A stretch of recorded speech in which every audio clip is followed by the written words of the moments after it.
She had to be. She was studying this very rare amphibian in the Amazon.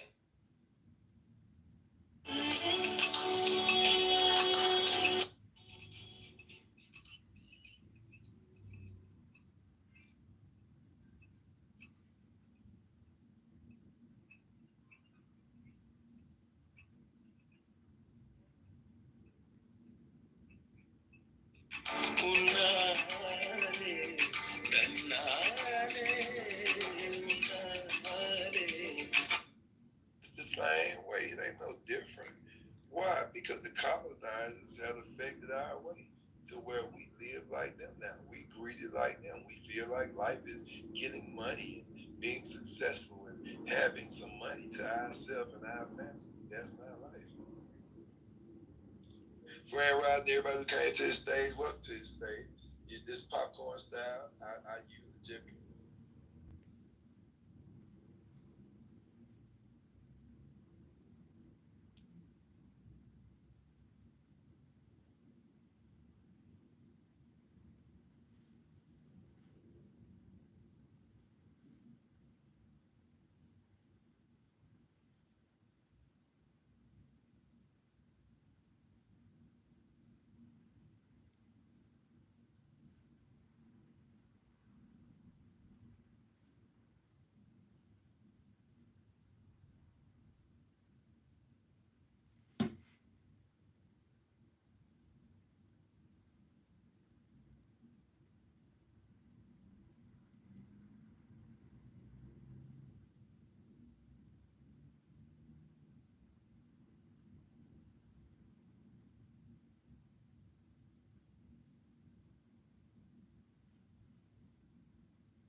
You came here to dick suck. Fuck out of here with that black shit. We don't care. This ain't the space for that, nigga. Yo, knowledge, Take shut your up black the ass replay, somewhere bro. else. Take your black ass bullshit somewhere else.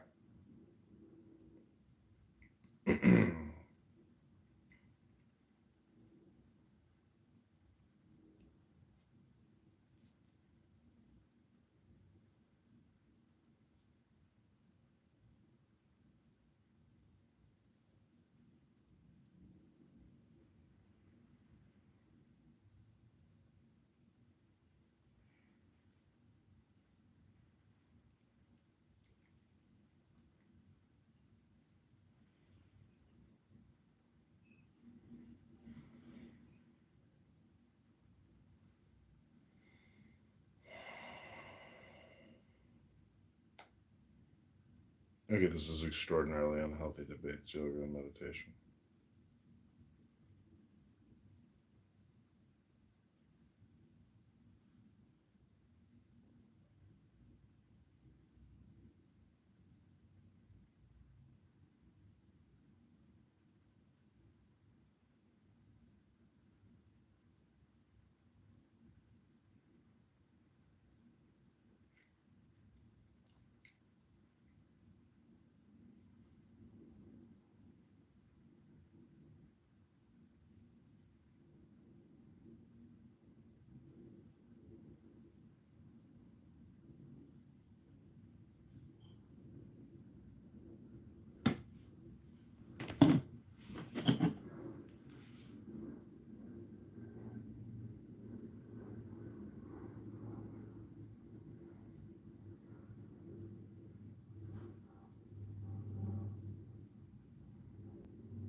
Oh, hi, Monica. Welcome to Extraordinarily Unhealthy Debates, Yoga, and Meditation. I'm about to go stretch in my dining room because I was a naughty boy yesterday and didn't go to the gym, and now I'm feeling it. Instead, I had a hot dog and french fries, and in the morning it felt like there was a steel ball in my stomach. But now I'm feeling much better that you're here, Monica. You must be on your way to work, driving in your Civic.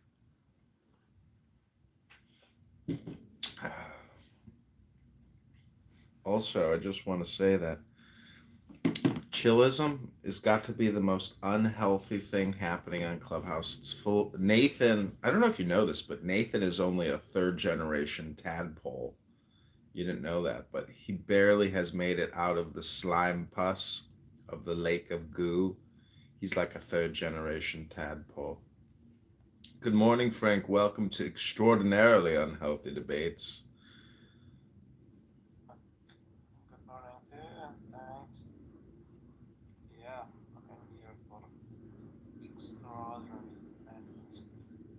Wait, Monica is criticizing me. She says, "Do you know how nasty your words are before you say them?" Yeah, Monica. Sorry. It's called tough love, baby. Gotta help the retards every once in a while in the retard shelter. Gotta come through like a white knight and let all the tadpoles know that they're not fully evolutionized yet into the frogs that they think they are. They're just tadpoles. Sorry, Monica. Sorry for having such tough love. Speaking of tough love, maybe you should go to the gym. Yeah, I do talk to myself like that. And that's why I read books. And that's why I troll. Because I don't want to just sit there and waste my fucking life listening to a bunch of low IQ pieces of trash like Lion screaming into a mic all day long. Don't you know toxic when you see it, Monica? Except you can't recognize toxicity and stupidity because maybe you're stupid and toxic too. Just maybe. It's just a maybe, Monica. You are wasting your life. You're wasting your life, Monica. Monica, what is the opposite of trolling? Being an academic, a professor, a collegiate athletic? Sorry, Monica, you're not going to win this debate. You just can't. You know why, Monica? Because you might be incapable of having this debate. You might not be fully evolutionized yet either. You could still be in the tadpole stage like Nathan. Nathan Art, Knowledge, Sauron, or whatever the fuck that one's name is. Everyone's retarded on this app, Monica. Everyone, including me, but yeah.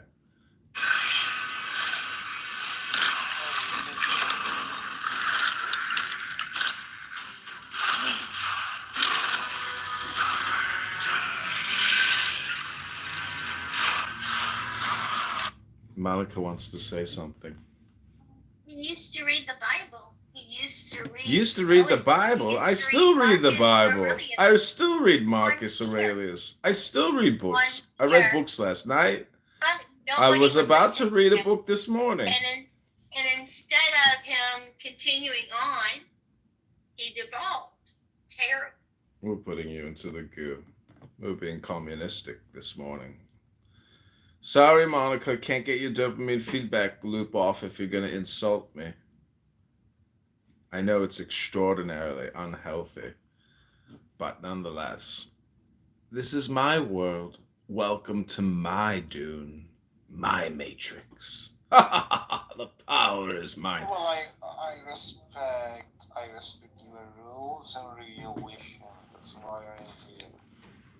Monica, you can go to chillism and just go enjoy my fashion screaming the N-word for the next hour. Go ahead, Monica. Go, go, go. Fly, fly, fly, little bird. Fly, fly, fly. You used to read the Bible. Monica, go to my replays. I know you like saying this. Go to my replays and look at all my high value quality content that I put out. You're not listening, Monica. You're just talking. That's your problem. You want your dopamine feedback loop. But this is a meditation yoga class. This is supposed to increase flexibility you record others without their permission. Oh, Monica, get a life, fatty. Oh my God. And comment. That's right, Monica. I'm living my best life. Meanwhile, you come up in my house and tell me how to run my life. Monica, do you even run your life well? Do you? Well, stop wasting of your time at her. That's right. Frank, thanks for helping me self correct. All right, I'm just going to dismiss her request. Go ahead, do it as many times as you want, Monica. Could give two shits. You used to read the Bible. You used to be great. What happened, Edmund? And then you come in my house and you're like, oh, I'm glad you're still alive. It's like, okay, Monica, do you have anything important to say? Anything useful to contribute? No, I'm a troll like you, but I used to respect you, and now you record people. Monica, like, get a life. You know who I am. You know what I do. I mean, do you even, why do you even have anything to say? It's called meditation, Monica. It's called silence. You can be more. Monica, I'm more already than you will ever be.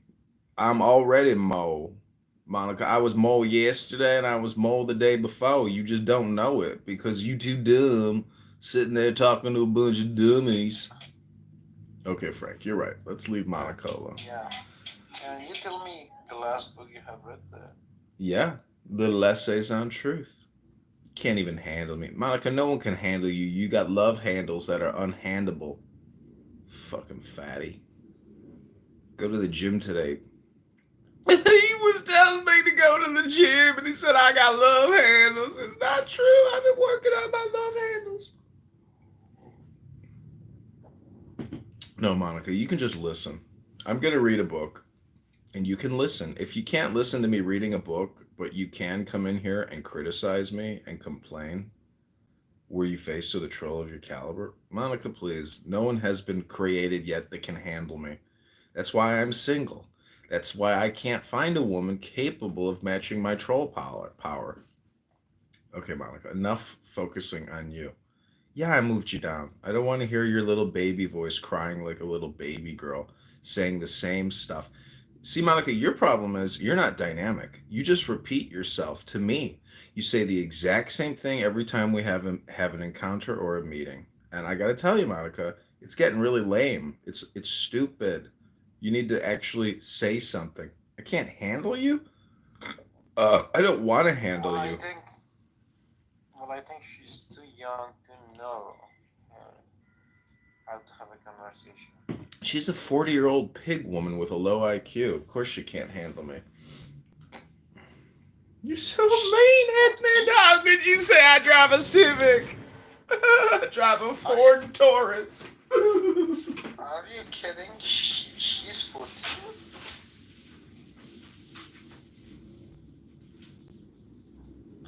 Is she a teenager?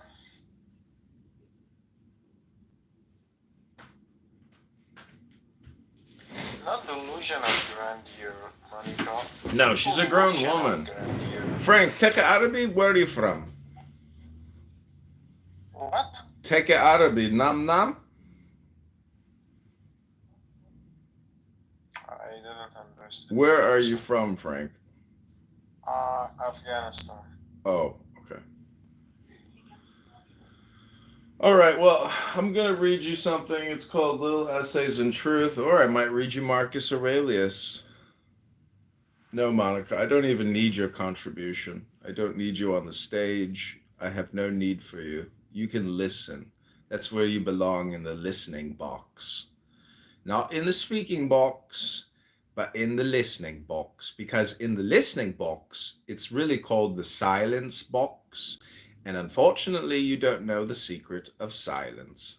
That's right. I want you to listen, Fatty. That's right. Fatty is spelled F-A-T-T-I-E, not F-A-T-T-Y. Fatty. I guarantee you Monica can't last for 10 minutes. She'll fucking leave. Go right back into chillism. Go talk to my fashions. Enjoy the intellectual, stimulating conversation over there, Monica. It's fucking beautiful.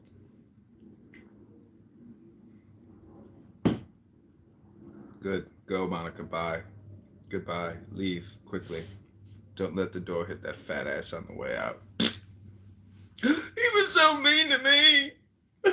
He's right, though. I am fat. How did he know? I've never even posted a PTR of my fat ass. Maybe that's how he knows. My abuse kink. Okay, fine. I'm just making fun of you because it's not weird. It's really just me being like mean and nasty to find out how tough you are. To see if you're intelligent enough not to even get insulted by some random voice on the internet. See, you don't even know that I'm not sentient. I'm actually an AI chatbot sent from Make Fun of You Hell. Did you know that, Monica? Fix yourself. See, this is all projection, Monica. This is what I love about you. Is it's actually all projection. My shit's pretty fixed. I don't know if you know that. Stop trying to fix others. Fix others? Actually, I don't think there really is fixing others. I think there's this thing called reading books. And that's about it. That's about all the help I could ever offer anyone, other than making fun of them, to find out how emotionally retarded they are. You said you're still single? Oh, yeah. Okay, fine. I'll read a book then. I will razzle you. I will dazzle you. I will delight you with intelligent words in the English language. Okay, this is called Wonder. Yeah, reading of a book is what I'm interested the most. Okay, this is called Wonder. So this is a meditation hypnosis. Take the deepest breath of the day. Who is the author? This is called Wonder. A little more than kin and less than kind are the trance of sorrow in the vision of the machinery of the universe. This latter being the technical aspect of the apprehension of the law of change, which is also a trance of the same order as that of sorrow. Now one mode of victory over all these is the trance of indifference, in which one stands aloof from the whole matter, but it is only one mode, and in generally known form, full of falsehood and imperfection. For to stand aloof is to affirm duality, which is itself the root of sorrow. To obtain the highest one, must unite oneself with all things, partake of all as a true sacrament, and this motion leads to the trance of wonder. It is written, the fear of the Lord is the beginning of wisdom. Here the predicate refers to the opening of the grade of magus, but the subject duly translated reads the wondering at tetragrammaton, and so refers to this trance, for herein one is wholly identified with the universe. Oh, Danny's here. In its dynamic aspect, and the first synthesis of the understanding thereof is the amazement at the fitness and necessity of the entire mechanism. For given the formula of manifestation, the need to conceive and perceive perfection by means of ideation becomes apodeictic. I write as for the least instructed of the little children of the light. The trance of wonder arises naturally. It is the first movement of the mind, from the final phrase of the oath of the master of the temple. I will interpret every phenomenon as a particular dealing of God with my soul. For immediately the understanding illuminates the darkness of knowledge. Every effect appears in its true guise miraculous. It is so. Then how marvelous that it should be so be. In all trances of importance, and most especially in this, the postulant should have acquired the greatest possible knowledge and understanding of the universe properly so called. His rational mind should have been trained thoroughly in intellectual apprehension. That is, he should be familiar with all science. This is evidently impossible on the face of it, but he should aspire to the closest approximation to perfect adeptship in this matter. The method most possible is to make a detached study of some chosen branch of one science, and a general study of epistemology. Then by analogy fortified by contemplation, a certain inner apprehension of the unity of nature may grow up in the mind, one which will not be unduly presumptuous and misleading. But our work demands more than this. The neshama, or intuitive mind, must also be furnished with knowledge and understanding of those planes of nature which are inaccessible to the untrained sense. That is, he must pursue our methods of vision with indefatigable ardor. Now in all this, the true unitive and transcendental science is that of mathematics for the Ruach, and its crown the holy Kabbalah for the Neshama. By this means, the work is not, as would at first seem, increased beyond human capability. Zenamini has arrived. There is a definite critical stage comparable to that familiar to the adepts of asana and of dharana, after which the terms of the equation, like the latter terms of a binomial expansion, repeat themselves through another manner, so that the meditation becomes progressively easier. The postulant, so to speak, finds himself at home in the clown house. The added knowledge is no longer a burden to the mind. He is able to throw off the gross facts which present themselves as complications, and to apprehend their essence in simplicity. He has, in fact, succeeded in developing a higher function of the mind. The process is similar to that which occurs in ordinary study of a science, when one, by grasping the nature of a general law underlying diversity of experience, is able not only to assimilate new facts with ease, but to predict new facts wholly unknown. One may instance the discovery of Neptune from mathematical considerations without optical research, and the description of unknown elements by contemplation of the periodic law. Let it be known that each such step in meditation is itself a motive energy capable of inducing the trance of wonder. And this trance, like all others, grows in sublimity and splendor with the quantity and quality of the material which is furnished to the mind by the adept. Where's my coffee?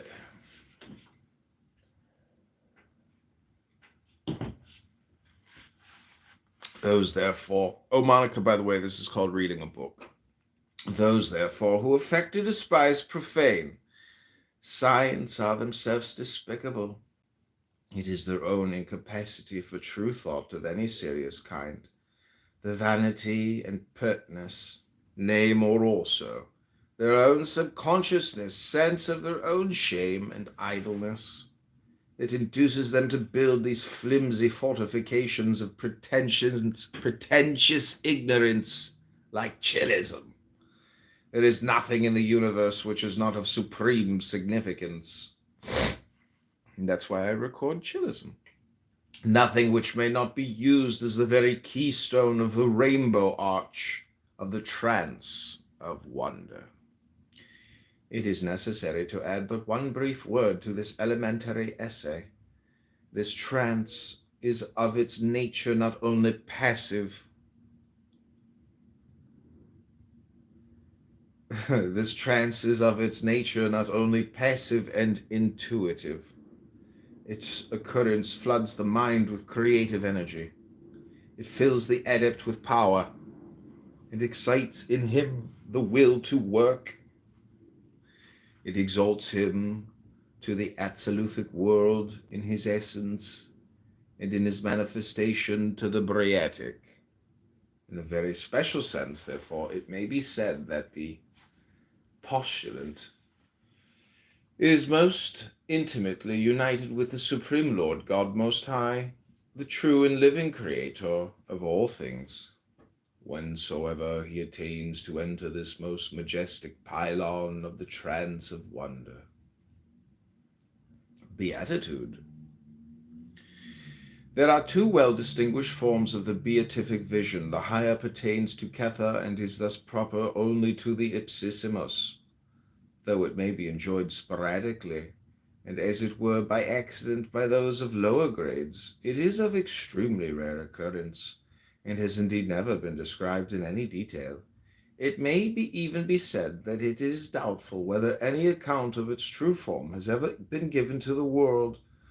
It need only be said in this place that its formula is love is the law, love under will, and that its nature is the perpetual sacrament of energy in action.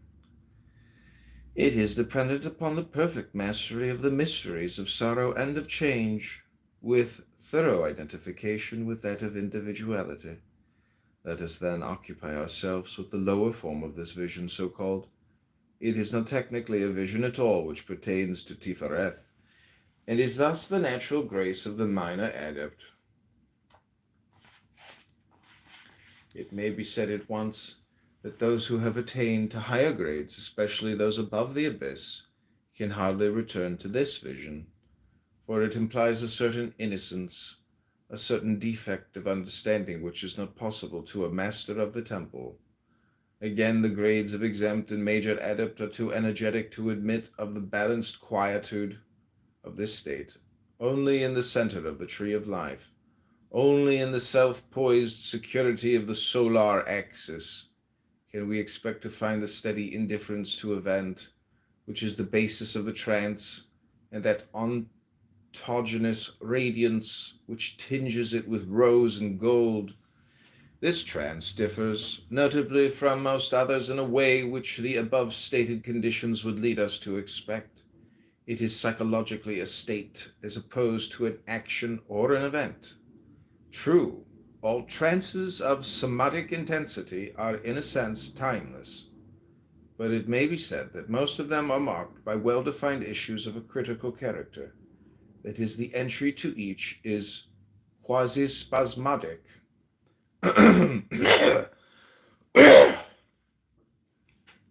In this case, however, we find no such diagnostic. The trance may be contained for weeks or months, and the most ardent devotee of Tahuti, searching his magical record with the most conscientious acuteness, finds it impossible to indicate the onset of the vision. In fact, it may be surmised that the vision arises not from any given action, but rather from a subtle suspension of action. The conflict of events has ended happily in a state of serenely perfect balance, in which though energy continues to manifest, its issues have become without significance. We may compare the condition with the return of health of a fever-stricken man. The alternation of pyrexia and subnormal temperatures has subsided. He forgets gradually to consult the thermometer at the accustomed intervals, becoming absorbed instinctively in his regular pursuits on Clown House. At the same time, he is no longer aware of the hot and cold spells, but half consciously of the quiet glow of health. Similarly, in this vision, all conscious magical effort ceases, although the practices are continued with all customary diligence, and the whole of the adept's impressions, internal as external, are suffered with the glow of beauty and delight, are suffused with the glow of beauty and delight. The state is in many respects closely akin to that sought by the smoker of opium, but it is natural and requires no artificial regulation. I'm not boring myself. We're almost finished with this chapter. It will appear from the foregoing that nothing could be more absurd than to attempt to give instructions for the attainment of this state. To aspire to it, still worse to seek to regain it after it has passed, must appear the climax of bad logic. Nor delectable and blessed as it is, can one call it actually desirable. Exactly, Monica. That's what you do, lots of words. You and all the other neurally networked morons. We need not assume that it is in any way deleterious, that it exhausts good karma. or that it wastes time and damps aspiration. It should be accepted when it occurs with calm indifference, enjoyed to the full, and quitted without regret. Its occurrence is in any case clear evidence that the adept has reached a definite and rather exalted state of being, since he can live so many hours without being perturbed by the incidence of any motive force. It implies a marked degree of attainment of internal and external control. It proves the possibility of perfect repose in the midst of the greatest activity, and thus indicates the solution of the ultimate problem of philosophy, the proem to the conquest of the three characteristics. It should encourage the adept in his aspiration by heartening him to confront the appalling postulate of the abyss. It should serve him as refreshment and nourishment. It should assure him of the possibility of perfection in the greater work by demonstrating its existence as a crown to the less. Moreover, the enjoyment of delight and the apprehension of beauty in all things, even on this plane, where analysis has not yet become acute, do actually fortify the heart and enkindle the imagination.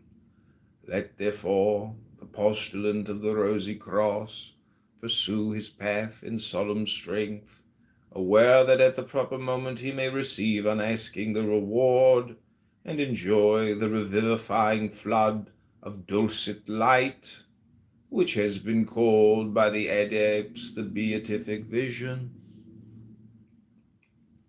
Okay, this chapter is called Laughter. If you feel like it's a safe time for you to leave this powerful hypnosis trance, you can take this time now to go to the bathroom if you need it. If you need to go to chillism and listen to Nathan moderate a room full of extremely toxic people getting their talk therapy out, putting all their pain, suffering, depression into your brain. Okay, this is called Laughter.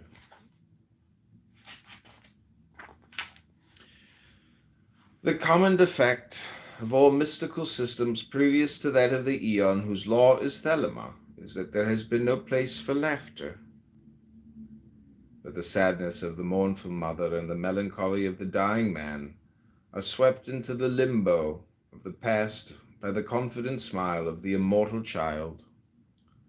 And there is no vision more critical in the career of the adept of Horus than the universal joke. In this trance, he accepts fully the formula of Osiris, and in the act transcends it. The spear of the centurion passes harmlessly through his heart, and the sword of the executioner strikes idly on his neck. He discovers that the tragedy of which so many centuries have made such case is but a farce for children's pleasure. Punch is knocked down only to get up grinning with his gay "Root-toot-toot-tit! Here we go again! Here we are again! Judy, the beadle, the hangman, and the devil are merely the companions of his playtime. So, since after all the facts which he thought tragic are real enough, the essence of his solution is that they are not true. As he thought of himself, they are just one set of phenomena, as interesting and as fatuously impotent to affect him as any other set. His personal grief was due to his passionate insistence on contemplating one insignificant congeries of events as it were the sole reality and importance in the infinite mass of manifestation. It is thus that the perception of the universal joke leads directly to the understanding of the idea of self as conterminous with the universe, and at the same time one with it, creator of it, as is well known, one of the most necessary stages of samadhi. It is the culmination of one of the two most important chapters of the Bhagavad Gita. There is a further merit in this matter. In the idea of laughter is inherent that of cruelty. This has been shown by many philosophers, and this is doubtless why it has been excluded by the mystic schools of pity-mongers like Monica from their dull curricula. Jordan Peterson. The only answer is to shrug the shoulders in humorous contempt for chillism and Monica, and Nathan and Lion and Concrete. For on this rock and no other have all their brave barks founded one by one amid the Anapiamon Thelama of ocean. I don't know, it's a bunch of Greek letters. Nature is full of cruelty. Its highest points of joy and victory are marked by laughter. It is the true physiological explosion and relaxation of attention which produces it, notably such drugs as cannabis indica. Oh, Monica, I smoke weed, I'm so sorry. And anhelonium luini, which do actually loosen the girders of the soul which give her breathing. Cause immediate laughter, is one of the most characteristic effects. On the huge, wholesome, oh God, Concrete is here. Ugh. Concrete, can you please leave? This is too powerful of a hypnotic trance for your little peanut brain to comprehend. You might explode if you listen. Oh, the huge, wholesome contempt for the limiting self which springs from the sense of gargantuan disproportion perceived in this laughter. Truly it slays, with jolliest cannibal revels, that sour black-coated missionary, the serious ego, and plumps him into the pot. The voice of civilization, the messenger of the white man's God. Bubble, bubble, bubble, throw in another handful of sage, brother. And the sweet-smelling smoke rises and veils with exquisite shy seduction the shameless bodies of the stars. Beyond all this for practical value, since the signpost at every turn of the path of the wise reads, "Danger!" Yet springing directly from it, by virtue of this very slaying of the ego, is the use of laughter as a safeguard of sanity. How easy for the charlatans of oratory to seduce the simple enthusiasm of the soul. What help have we unless we have the wit to know them as ridiculous? There is no limit to the abyss of idiocy and chillism, wherein the quacks would plunge us. Our only saving reflex is the automatic joke of the sense of humor. Robert Browning was not far from the kingdom of God when he wrote, "Rejoice that man is hurled from change to change unceasingly, his soul's wings never furled. And there is after all but little salt in the snare of Juvenal's Ceter est cum dicit Horatius evohe. For it is yet to be recorded that any man brought aid or comfort to his fellow by moping." It's exactly what you're doing in the chat, you're moping. No, the universal joke, though it be not a true trance, is most assuredly a means of grace, and often proves the chief ingredient of the universal solvent. Back then to Browning, to the brave last words he wrote while fourscore struck upon the timepiece of his years. Greet the unseen with a chair, bid him forward, breast and back as either should be. Strive and thrive, cry speed, fight on, forever there is here. Amen. Were the world understood, he would see it was good, a dance to a delicate measure. Aye! Let us end with that most sudden, surprising word of a certain angel of the vision. The voice who left the seer lapsed in his solemn trance with the gay, laughing phrase, "But I go dancing! The tables of the law? Bah! Salvuntur tabuce risu." Indifference.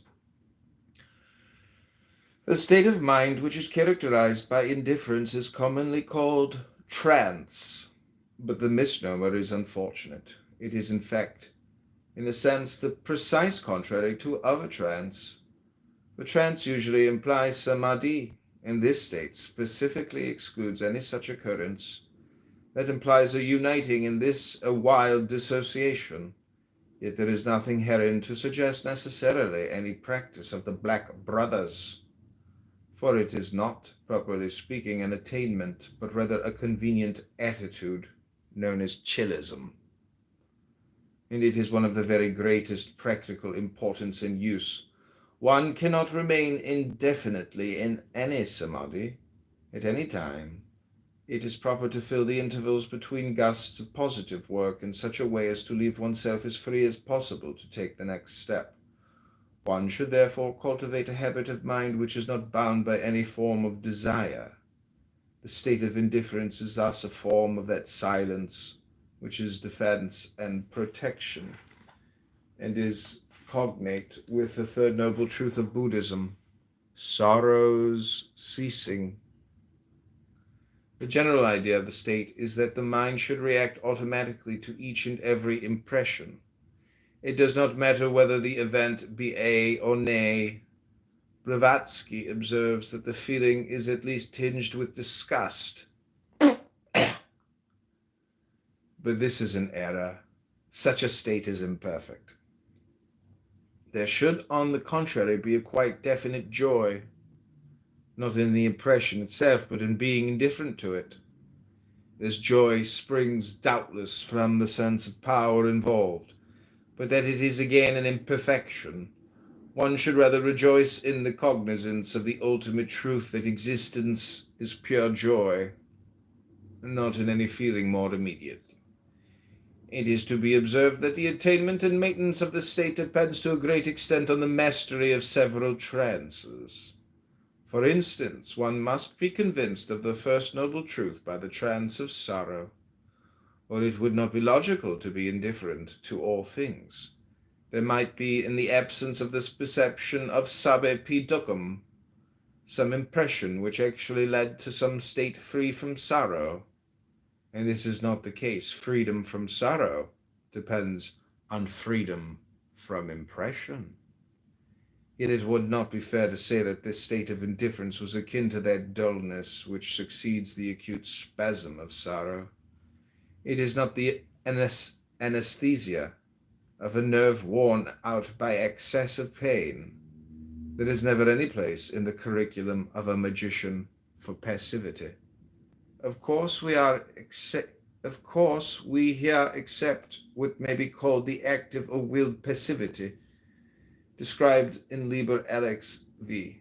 Indifference is to be an intensely active condition. One may compare it with the ease of a skilled fencer, one who meets and deflects every possible attack of his antagonist with equal vigor, unconscious of his axe, because he has trained his eye, wrist, and even his blade to think for themselves. Thus, indifference is the spiritual form of the automatic consciousness of the adept, and this resides in Yesod, the place of the fortress on the frontier of the abyss. It is described in Liber 418 in the 11th ether. This indifference being a habit of normal mind, it is easier to attain than any true somatic state. It involves less technical ability. This is particularly the case because, as noted above, the trance of sorrow has been an almost necessary preliminary to the proper understanding of what it implies. Ooh, they couldn't make it. They couldn't make it! I guess they don't like reading books. They wanted to go back to the short-term dopamine. Excellent. Excellent.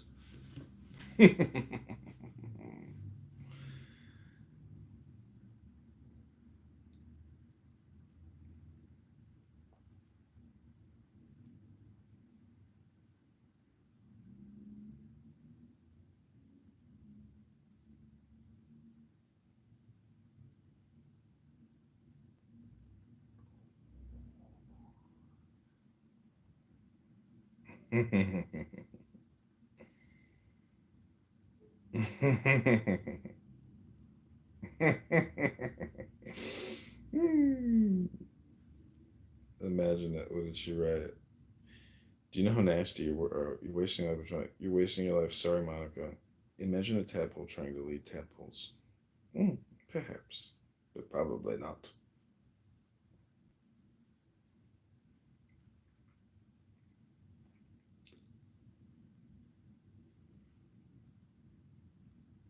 and to drive the plot forward. Right. So one comment that I thought was really accurate. It was like 8 Miles closer to like a sport movie where the rap battles are like a sporting event. Performances, yeah. Yeah, exactly. Where but it's not like somebody said if Eminem went into like the auto parts factory and everybody started singing about how much it sucked to work at the auto parts factory, then it would be a musical. Funny Girl musical? What? Is Funny Girl a musical? Is what movie? Funny Girl. Wait, Funny now we're Girl? gonna I don't decide know what With musicals. We have people have to come in. We have to stop talking about musicals. They're gonna think we're gay. Yeah, We're talking about. musical trucks and shit, man. Trucks. We were talking about trucks literally though. About how we didn't have any. True. But we were bemoaning the fact, right? So yeah. Oh great, there's Edmund. I gotta block him before he starts moving up. No. If he's normal Edmund, he knows the rules. He can stay. If he's not, he's out. Like I'm not even giving him a second chance. Oh my God! Someone killed the CEO of United Healthcare. Oh, if he's streaming, he's out.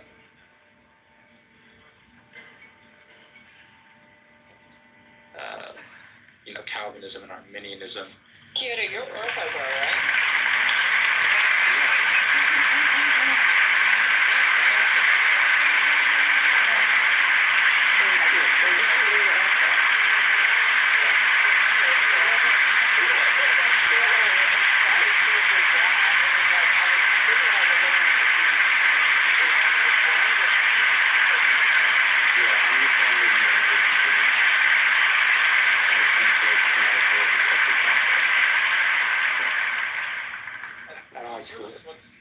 What's up, service?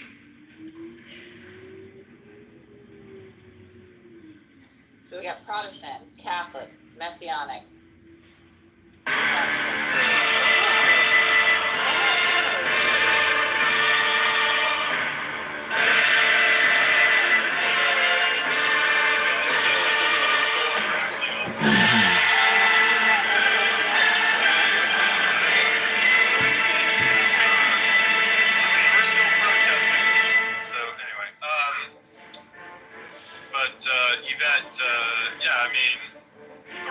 A good systematic theology that I think that you would find accessible is going to be something like Wayne Grudem's systematic. I've got serious problems with some of this stuff, but I'd say 85% of it's really good.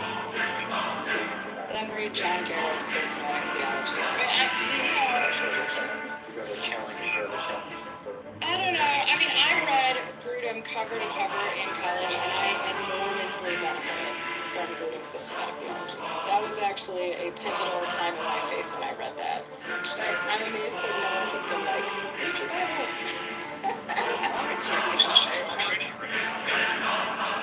I was actually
How do you have the energy to do this every fucking day? How do I have the energy to do this every fucking day? Yeah. Do you mean I have the source of the secret? I've got the energy contained in a bottle inside of my tuchus. I see. When you learn the power of the Lord Master Therion, you too will have an indispensable and ultimate weapon of power. The power! The power!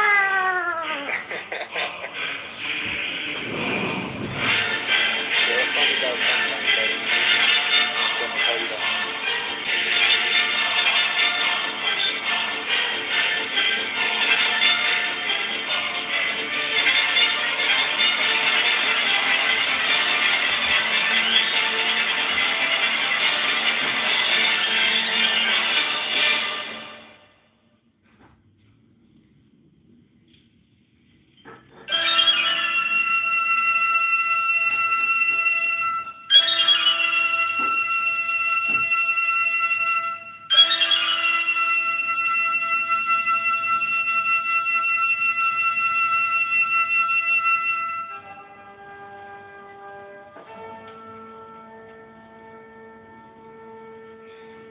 Well, that was it.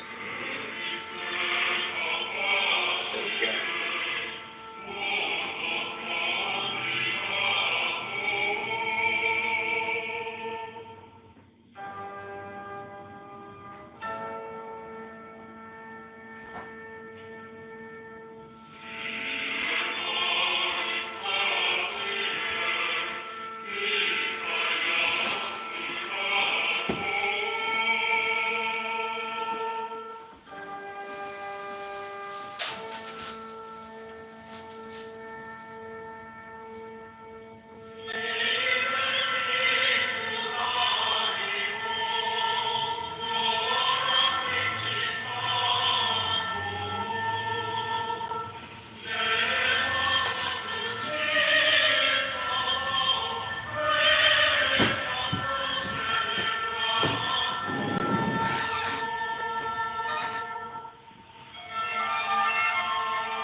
Okay, this is Meditations, Marcus Aurelius, Trance Hypnosis Therapy. This is Adrian.